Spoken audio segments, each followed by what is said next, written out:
से जुड़ी हुई बड़ी खबर आपको बता दें, इजराइल ने लेबनान में जंग रोकने से इंकार कर दिया है। लेबनान में जमीनी हमला करने के लिए इजराइल ने पूरी तैयारी कर ली है। इतना ही नहीं, लेबनान में टैंकों से हमला करने के लिए दक्षिणी इजराइल से 7वीं ब्रिगेड को हटाकर उत्तरी इजराइल में तैनात किया गया। इजराइल के मुताबिक पीएम नेतन्याहू की सलाह पर सेना पूरी ताकत से लेबनान में लड़ाई जारी रखेगी। वहीं हिजबुल्लाह ने इजराइल के राफेल मिलिट्री फैसिलिटी पर 45 रॉकेट दागे हैं। इससे कितना नुकसान पहुंचा है अभी इसका पता नहीं चल पाया।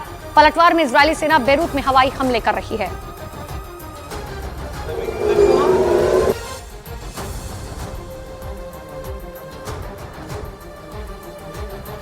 इजराइल को अच्छी तरह से पता है कि जब तक ईरान, हमास और हिजबुल्लाह का साथ देता रहेगा तब तक इजराइल जंग खत्म नहीं कर पाएगा और ना ही जीत पाएगा। और यही वजह है कि इजराइल ने अब ईरान को सीधी धमकी दी है।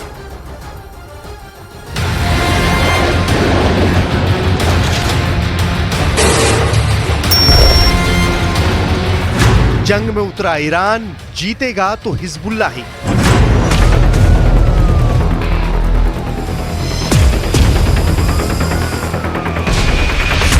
ईरान के सुप्रीम लीडर अली खामनेई ने जैसे ही ऐलान किया कि इजराइल और हिजबुल्लाह की जंग में हिजबुल्लाह ही जीतेगा,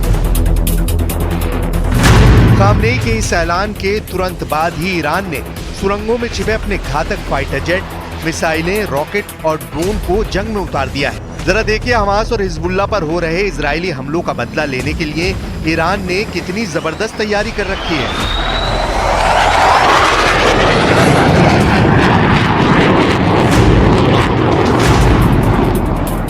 इधर इजराइल यूएन से लेकर पूरे मिडिल ईस्ट में यही दावा कर रहा है कि अगर हिजबुल्लाह और हमास का सफाया नहीं करा तो 2 साल में इजराइल का वजूद मिडिल ईस्ट से खत्म हो जाएगा।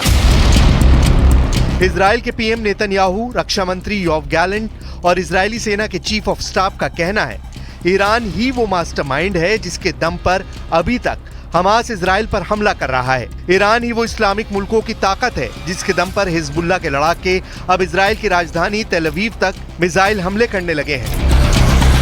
इजरायली सेना ने इसी खतरे को देखते हुए पिछले 5 दिनों में दक्षिणी लेबनान और लेबनान की राजधानी बेरूत में भयंकर हवाई हमले किए हैं। अब तक इजरायली सेना हिजबुल्लाह के 1800 ठिकानों को तबाह कर चुकी है, जिसमें 620 से ज्यादा हिजबुल्लाह लड़ाके और लेबनानी नागरिक मारे गए हैं। हम आपको पूरी डिटेल के साथ बताएंगे कि ईरान इजराइल में किस तरह से जंग करने जा रहा है और क्यों।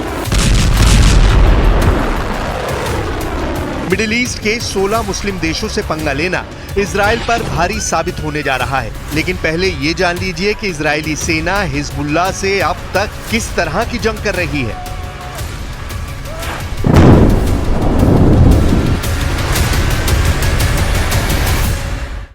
वह ईरान के सुप्रीम लीडर अली खामनेई ने ऐलान कर दिया कि चाहे इजराइल हिजबुल्लाह पर कितने भी हमले कर ले, जंग तो हिजबुल्लाह ही जीतेगा। हिजबुल्लाह के साथ अब ईरान भी जंग में उतरने जा रहा है। मरते दम तक युद्ध, अब जमीन पर होगा फैसला। इजराइल के प्रधानमंत्री बेंयामिन नेतन्याहू ने फिर ऐलान कर दिया है कि हिजबुल्लाह से किसी भी तरह का युद्ध विराम नहीं होगा। बेंयामिन नेतन्याहू ने साफ कहा है कि युद्ध विराम की खबरें पूरी तरह से झूठी हैं। नेतन्याहू ने लेबनान पर अब जमीनी हमले करने की कस्में खाई हैं। वहीं इजराइल के विदेश मंत्री इजराइल कात्स ने साफ कहा है कि 21 दिन तक कोई युद्ध विराम नहीं होगा। अमेरिका और फ्रांस के प्रस्ताव को इजराइल नहीं मान सकता है। इधर इजराइल ने दक्षिणी लेबनान पर भीषण जमीनी हमले की पूरी तैयारी कर ली है। सैकड़ों मरकावा टैंक दक्षिणी लेबनान में घुसने जा रहे हैं। F-16 और F-35 जेट से इजराइल बड़े हमले बेरूत पर करने जा रहा है। इजराइल ने तो यहाँ तक कह दिया है कि अगर ईरान ने इजराइल पर हमला किया तो ईरान बर्बाद हो जाएगा। The linkage that Iran decided to do between Hezbollah and Hamas, the linkage that the Iranian regime did between Hezbollah and Hamas, holding the Lebanese people hostage, that's not done.